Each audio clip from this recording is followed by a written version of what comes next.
So I'm just going to do that chant. You can close your eyes or you can just let me do it. It's kind of on behalf of all of us coming together to share these teachings. Om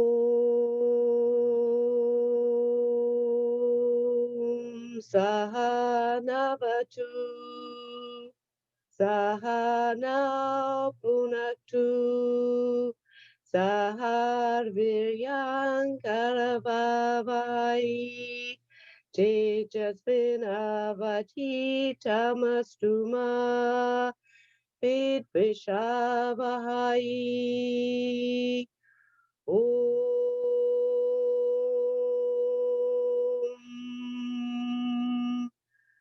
Shanti Shanti Shanti.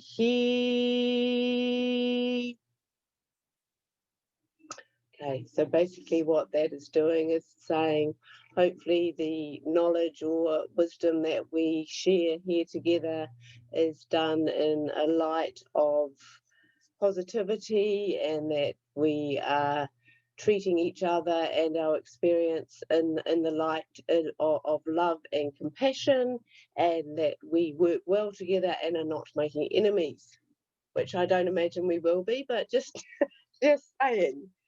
So I'm Kate. I'm going to present and share, like this is a two-way thing as much as we can on these things, what I have learned in my yoga journey over the last 30 years. And one of my motivations behind doing this is the more I teach yoga and the more I'm in the position of being a yoga teacher, the more I see the yoga is flooding the marketplace. There is so much yoga out there, and I'm seeing people getting more and more confused about, well, what yoga do I choose? What's yoga? What's Pilates? What's exercise? So I'm just hoping to shed some drop of clarity on that, but would also say I'm still a student myself very much. I've been studying for 30 years, but anything I'm passing on isn't my own brilliance, or it is, I'm going to do the best I can to pass on what I have been given. So, and that said, just a little brief bit about kind of who I'm studying with now and who I'm a student of. I study under Ruth Diggins, who's the New Zealand kind of senior teacher for the Krishnamacharya lineage. The lineage holder for that is Kaustav Desikachar at the moment, and his father was DVK Desikachar, whose father was Krishnamacharya, which a lot of people possibly who've been doing yoga for a while will know that name. And so that's the reason I kind of put them in line like that is because I'm now studying and teach traditional yoga. And what that means, in essence, is that there is a parampara, it's called, like a lineage, an unbroken lineage of teachers. And what it also means is that as a teacher, I'm still in direct contact with my teacher. So in a way, my teacher has my back and her teacher has her back, and it kind of goes on. So for me, there is definitely some weight in that. Not everybody wants to study that kind of yoga, and most of the yoga that's being taught is actually not traditional yoga. It's kind of branched off. So what I thought I would start with is just the big picture, because I think often people start yoga or have been practicing for a while and often have come in at a kind of particular point. Either asana is often, we go to a yoga class and it connects, it's great, we feel good and we've found something, and so that's our start point. Or often for people it's meditation. And sometimes we just have one or both of these things and just pursue that because that's what's offered. We don't really have the big picture of actually what is yoga, what is this that I'm kind of now participating in. And I know, and I'm guilty of it myself, sometimes not educating the students on the bigger picture because it's complicated. It's a big, big picture. So I do want to share that in a really broad sweep today. Obviously, it's a massive topic, and I'm not a yogic scholar, but I do know enough now to pass on what I think would have helped me when I first started yoga 18 years, well, no, when I was 18, so a long time ago. So at the risk of preaching to people who already know, yoga is a philosophy. It's a system. It's a world view, and it's thousands of years old. And it is really important to me to pass on again, probably what is obvious, but that needs to be said, that it is born out of India. Its culture is India. And so for us here practicing as non-Indians in a non-Indian culture, there are bits of it that it's quite hard for us to kind of fully honour and respect.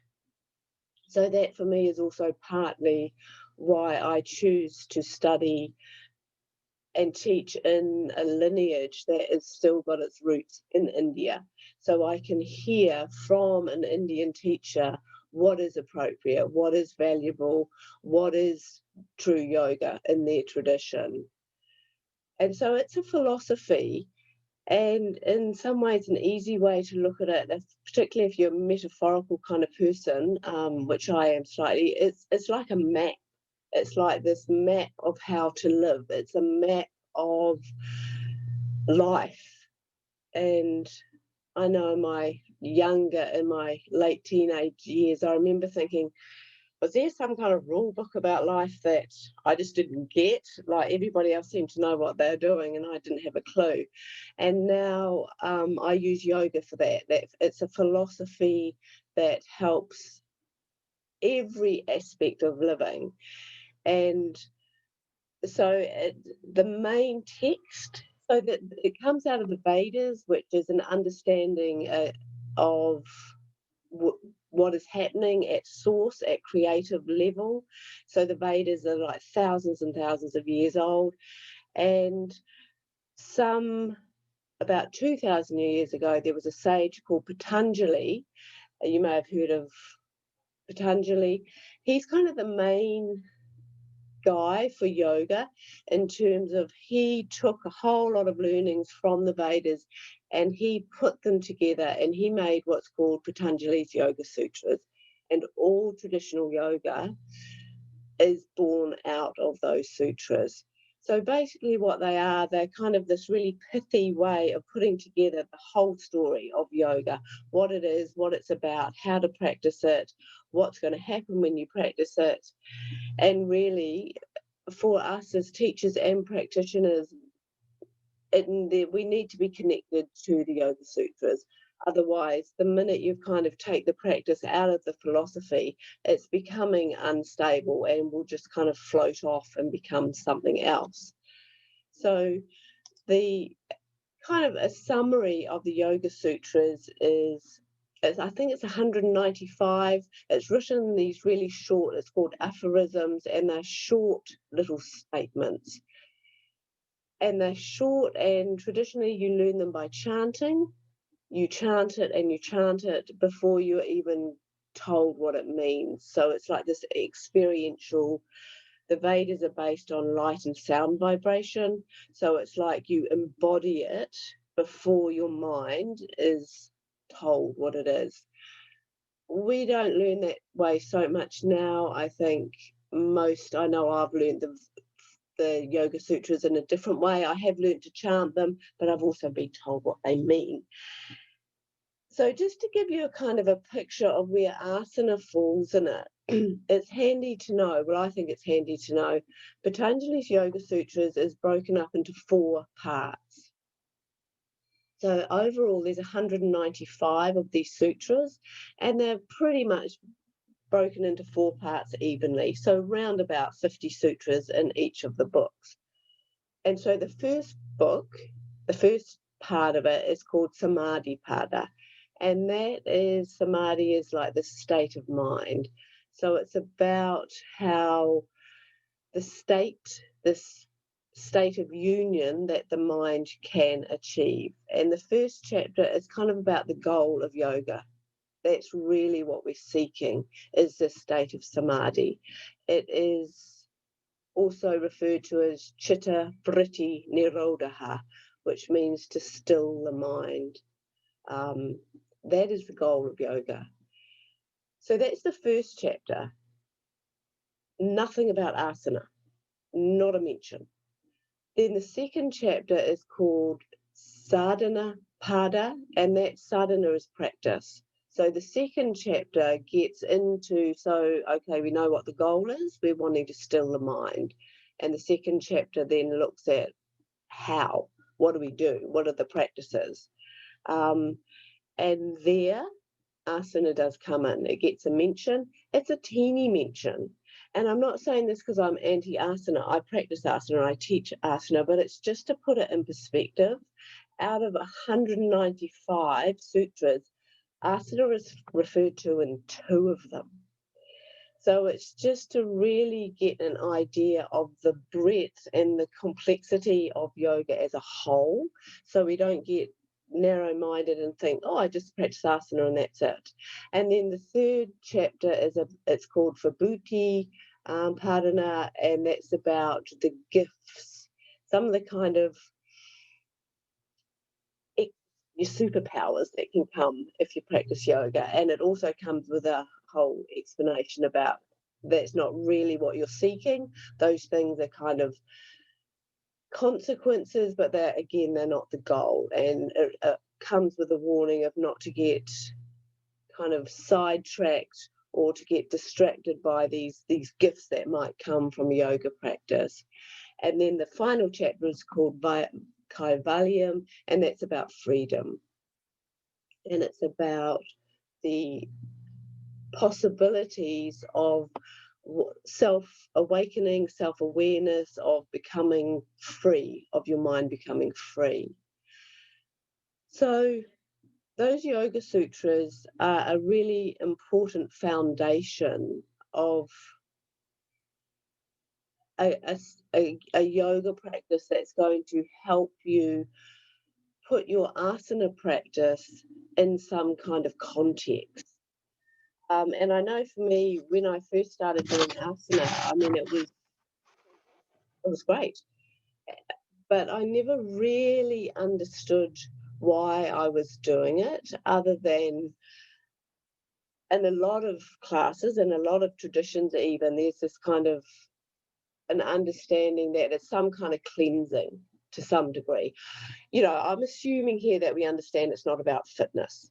It's not exercises, but kind of how it fitted into yoga as a whole was always a little bit obscure to me, even after 20 years of practice, even after doing a complete yoga training. And it wasn't until I was able to hear from a traditional yoga teacher what the yoga, so I'm just letting someone in, when I was able to hear from a traditional yoga teacher what asana was about, that it really started making sense to me. Hi Leah, welcome. We're just talking about the yoga asana. So, and this bit might be slightly controversial to some people, particularly if they've taught or learned anatomy-based asana, which is huge. That's kind of one of the main schools of yoga out there now. So in traditional yoga, these teachings are born out of a model of the human that is not based on anatomy and physiology as we know it today. This yoga comes from thousands of years ago, when the model of the human being was energy. It's an energy-based practice, which people often are really okay when you think of Tai Chi or Qigong or some of the other martial arts. It's like it's a given.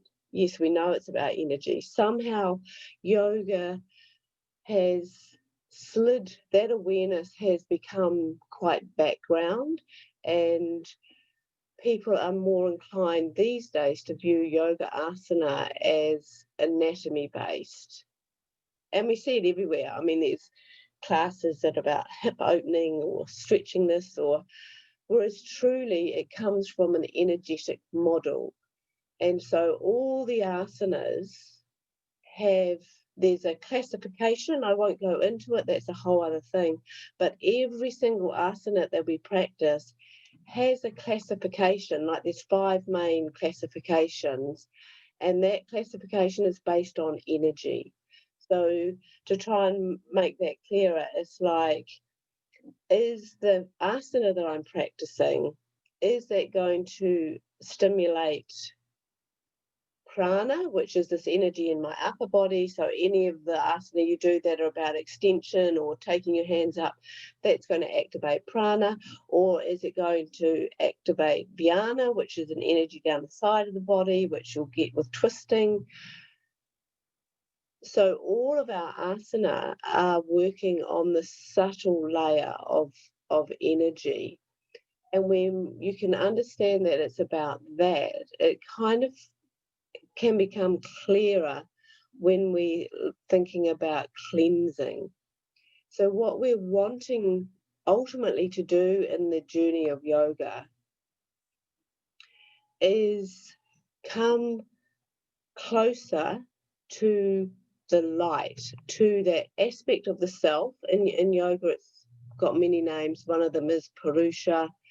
It's that eternal part of the self that doesn't change and that goes from one life to the next, and is, maybe you'd call it, universal consciousness. It's good not to get too hung up on the names, because that can kind of make people, rather than coming closer to the experience, it can become an obstacle if you get stuck on the name. But it's that experience all of us have had, every one of us has had and knows and is actually seeking. It's that light within, that oneness. So the journey of yoga is to come closer to that aspect of the self. And one of the main obstacles to that experience of the light within is the mind. So in yoga, there is an understanding, the basic, all of yoga, the whole philosophy of yoga is based on this understanding of the human being as being many, many layers and dimensions. One of them is physical, and there's many others. I won't go into them. That's another separate model. But that yoga needs to work on all the levels, that you can't just work on one aspect of yourself. And so the asana are working on all layers, including the mind. So when the mind is busy, which it is most of the time, it makes it very difficult to connect with the light. And in yoga, I'm touching myself here because in yoga, the understanding is that consciousness, the light, actually lives in your heart, the hridayam. That is the home of your consciousness. So this is what yoga says. And so long as your mind is busy, there's waves of action in the mind, it's difficult to experience your own inner union. So all of the practices in yoga aim to still the mind, cleanse the mind, so that you can come closer to your heart.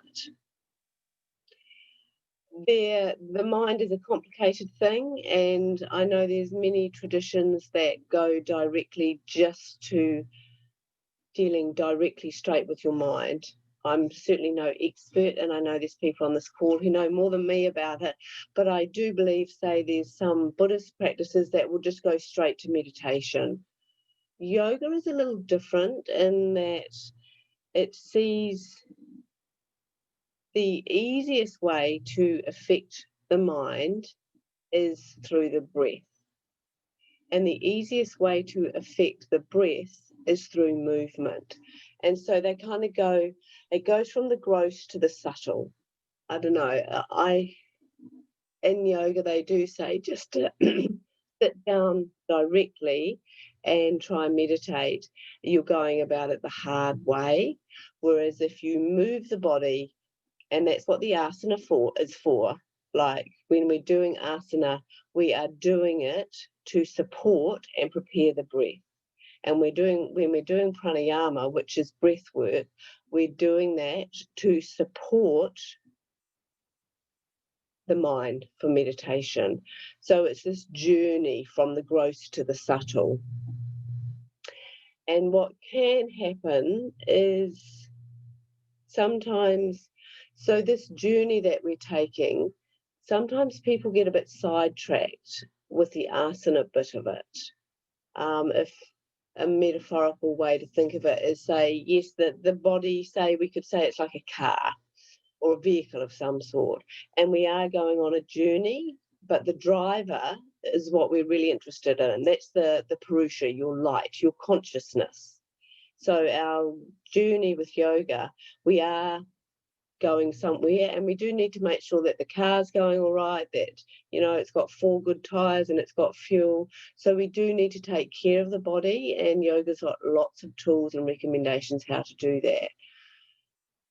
But it's not like we just want to pull over and clean the car and then admire the car and then change the tires for the sake of changing the tires, and try out a different kind of fuel, and then get fancy seat covers. And people can get really stuck at that stage of just working on the physical body and ending up so distracted by their fancy car that they've forgotten about the driver, which is your consciousness, which is the whole point of the practice. So that can be something to watch out for in your own journey, where whatever kind of practice you've got, it's just to bear in mind how much of my effort, how much of my awareness is going into the asana part of my practice, as opposed to knowing the reason I'm doing it in the first place is to still the mind so I can have some inner connection. And yoga would say that there's different phases for that as well. There's a couple of different models that explore that. I'm just going to tell you the simpler one because I can remember it easier. And it's just, I don't think the details matter at this point. So yoga can break the life journey into 3 stages. And I would say there's the early stage, and that's like dawn. And that's when you're fairly young, your body's kind of at its peak and it's forming, and there's a lot of vitality and a lot of energy at that stage of your life. And that can varies when it goes up to 20, 28, depends which model you look at. That's the time for your yoga to have a lot of asana in it, a lot of movement, because that's the right time to be doing that. And then you move into the middle phase, which kind of, they symbolize that by the midday sun. And that's when things are starting to change, when there is the right time to be starting to develop introspection, of starting to address some of the bigger questions in life, the who am I, where am I going, what's this all about? And those needs, that deeper need, is not met by asana. It's when you're starting to dive into some of the quieter practices, the pranayama and the meditation. And the more you move through that phase, the weighting begins to change. You start reducing your asana and picking up those other practices. And sometimes that definitely happens for people. You may be practicing asana like in a really devoted way for 10, 20 years. I know it happened to me. I was into Ashtanga for quite a few years, which is very physical, and it really met my needs to a point. And then there was just a stage in my life that was like, well, I've done that bit, but what else? And it was like that bit started calling more and more. And that's when to seek teaching or guidance, how to do pranayama and meditation. And then there's the final stage, which really the asana, it becomes a very small part of your practice, 5, maybe 10%. And that it's all about the inner practices. I don't think any of us are there yet. I'm probably heading that way. Sort of, I'm over 50 and I've gone grey. So in yoga and Ayurveda, that's like my vata stage of life is happening, and that's that contemplative, meditative stage. But a true yoga practice would always have a component. As you know, that's not completely true. In a really young person, you wouldn't even do the meditations phase. The movement itself is the meditation. The bit I haven't mentioned is sound, and which is a really big part of the traditional yoga that I teach. And it's interesting, in the Yoga Sutras, the first tool that is offered as a tool to walk this path of yoga, the first tool is sound, is mantra. So I think it's Yoga Sutra, I think it's 127, and it talks about Ishvara. So that is a yoga term for the universal divine. And it says that you can practice yoga by sound, the pranava mantra, which you'd know probably as Om. So that's the first tool that's offered, suggesting that we can pick up this tool. And mantra, which is a whole other thing, I won't completely go into that, but mantra is the first tool that's offered way before asana. And then what comes next after that, when we get into the chapter of, okay, so I want to embark on this journey which from the first Yoga Sutra, which is Atta Yoga Anushasanam, which implies this is a journey that's going to take time. This is a journey that's going to take commitment. It says that right from the very start. It's what the very first Yoga Sutra says. It's like, this is something that you're not going to get a quick fix. It's a journey of awakening and healing that takes time, and it implies also a relationship.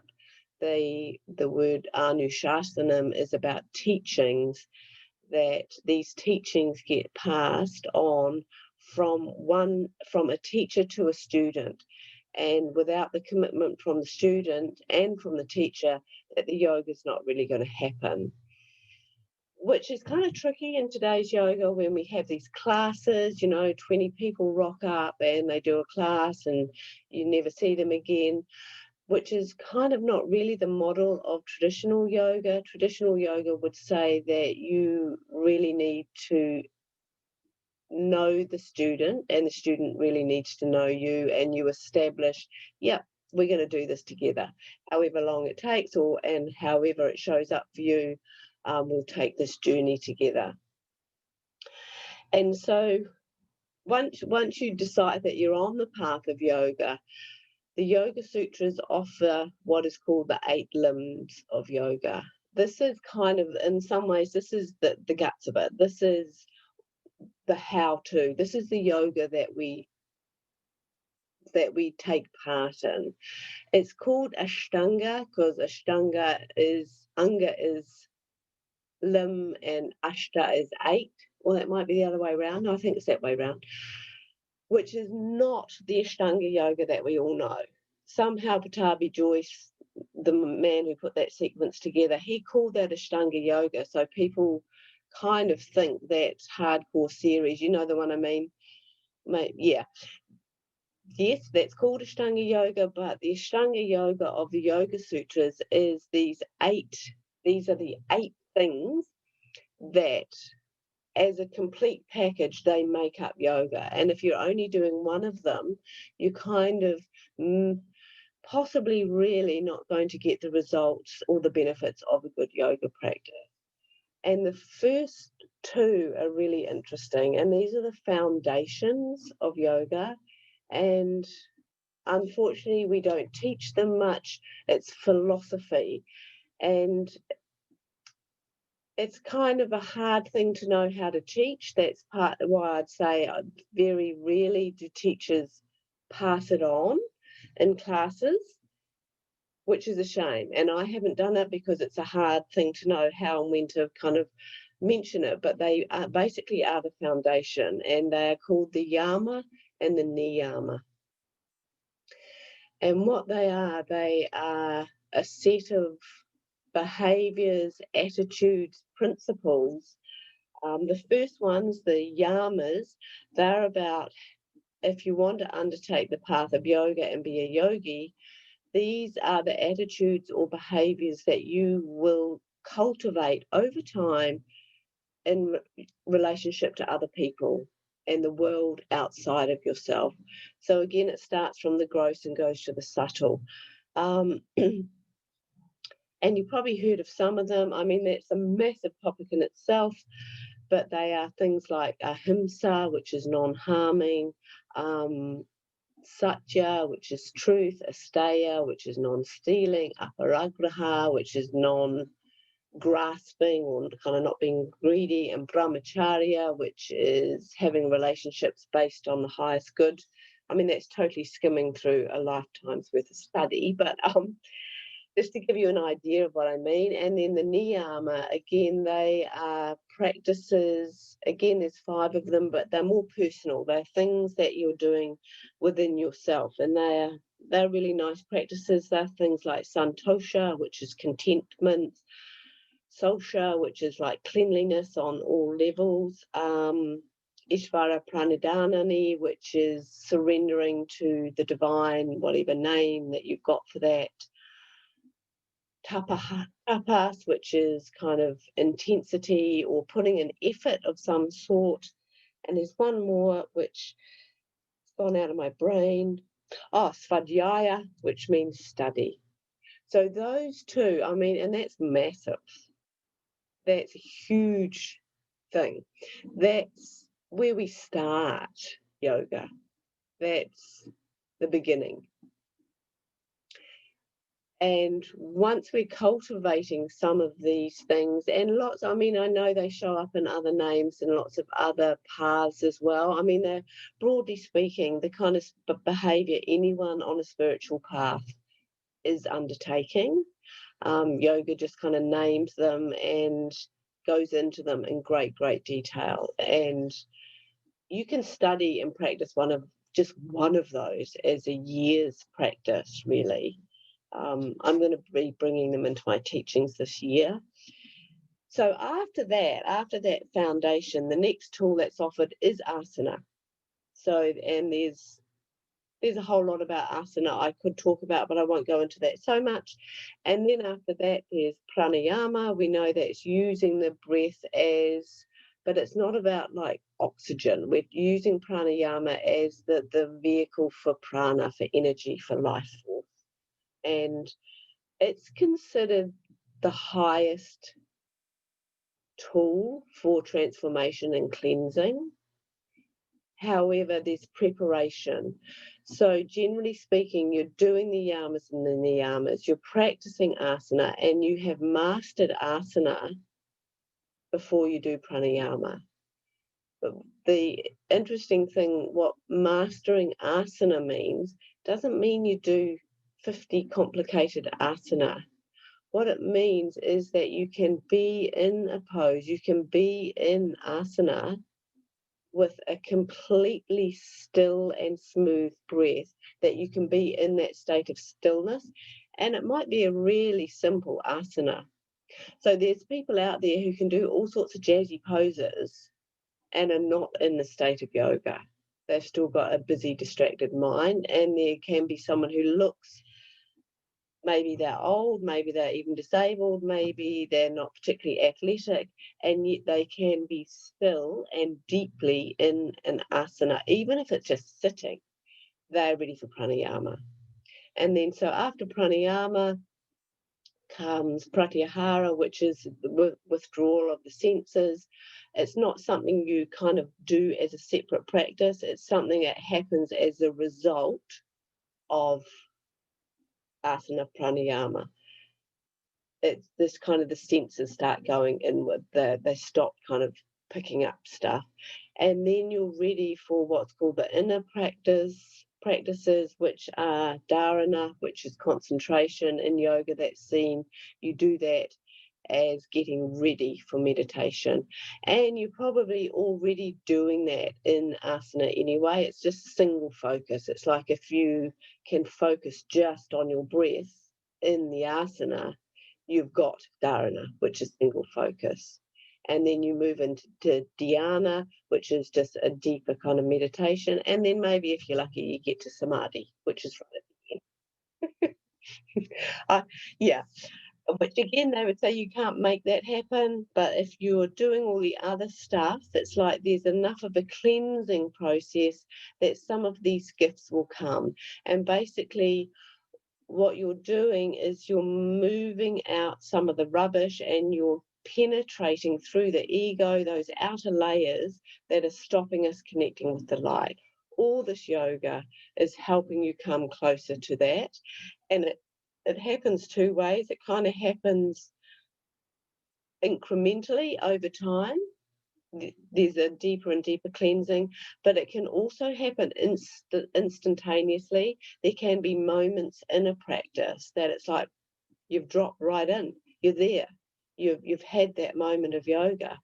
So it's, in some ways, it's an easy path in that you get tasted, you get moments, you get experiences, and it also builds. So over time, you get more and more of them.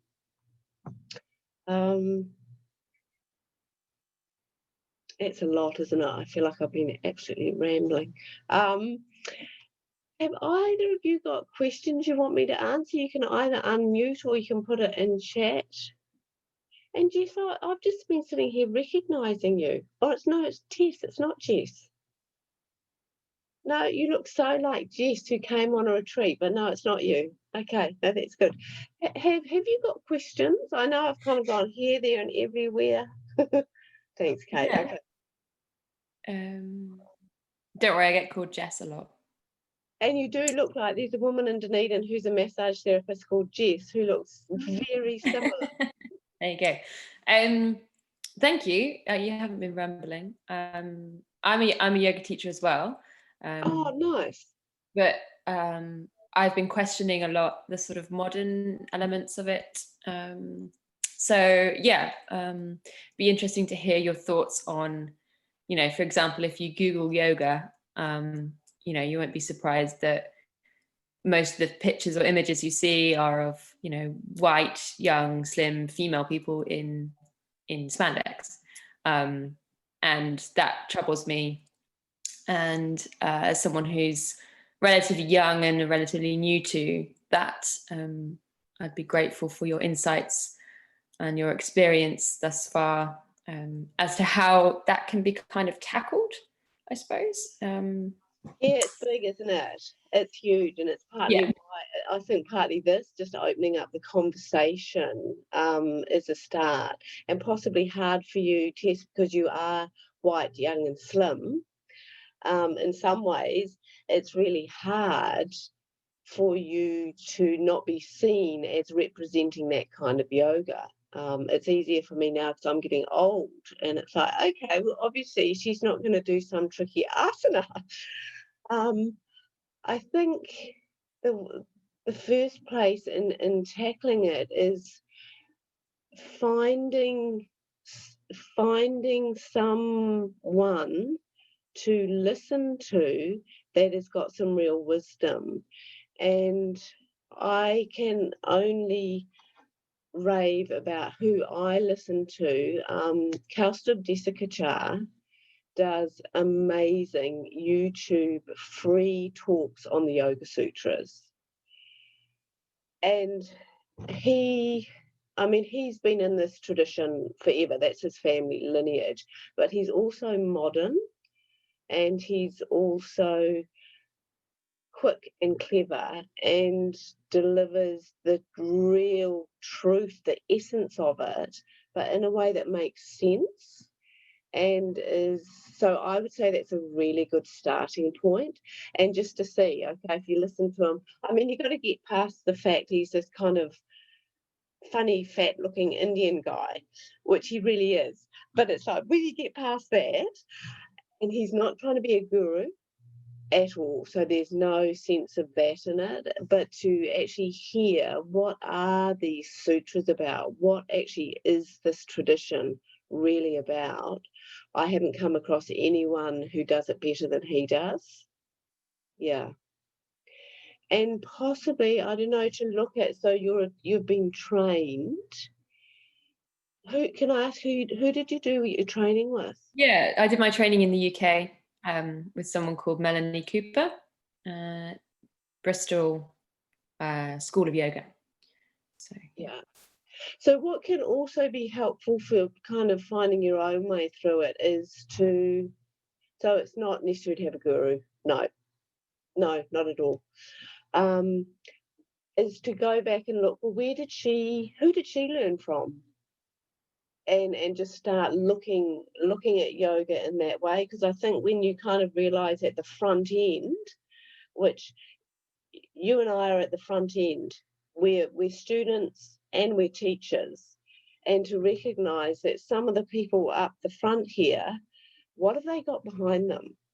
Have they just got somebody else who hasn't got much else behind them either?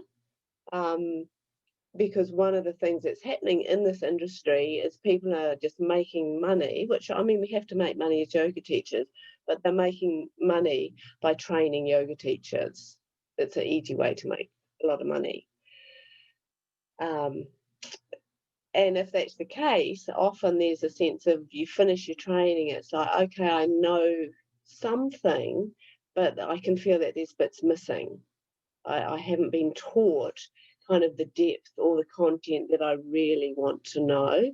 And that's what you're doing now, is starting to look further. Not saying you're going to do another training, but just trying to fill in the gaps. Because I think with most, if it was at a 200 training, it's going to have gaps. Yeah. Yeah. And just to acknowledge definitely. that. Yeah, it's a great starting place. Like I did a 200, and then I did a 500, and at the end of the 500, this was with these guys. They're like, right now we're actually starting. Your apprenticeship is now starting. Yeah. So I hope that's helpful enough. And feel free to, even after this call, feel free to kind of be in touch with me, ask questions. I'm happy to share what I know, but I'm sort of still definitely a student myself. Yeah. And actually, I am doing a couple of beginners courses. So I probably might just talk a little bit actually about the couple of classes and courses I'm doing. So if you're like, actually, no, I don't want to hear about that, and I've heard enough, we can say au revoir. Or Katie, have you got any other questions? No? So what I am doing, Tess, which I don't know, it might resonate or not, and Katie maybe, I am going to do a beginners, which really is to cover some of the stuff, like starting people out with a very broad, complete understanding of yoga, and teaching some of the breath practices that have been lost or forgotten, so that the asana practice itself can become like a meditation, that it can become energetically based asana practice. So I'm doing a beginners, I'm doing just a 3-evening thing, and I'm also doing a half-day workshop just to see if that suits people, different people.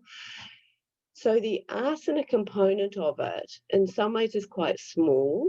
People will probably only cover 8 really basic asana. So there's a whole lot of other stuff that we will cover, which I feel is missing for people.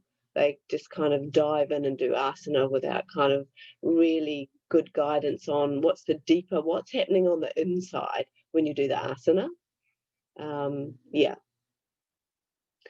And yeah, so Tess, I know you're a teacher, but I also say there might be some stuff in there that just might kind of shine a different light on how can you teach what you're teaching. And yeah, that's a possibility. And I'm also doing an online.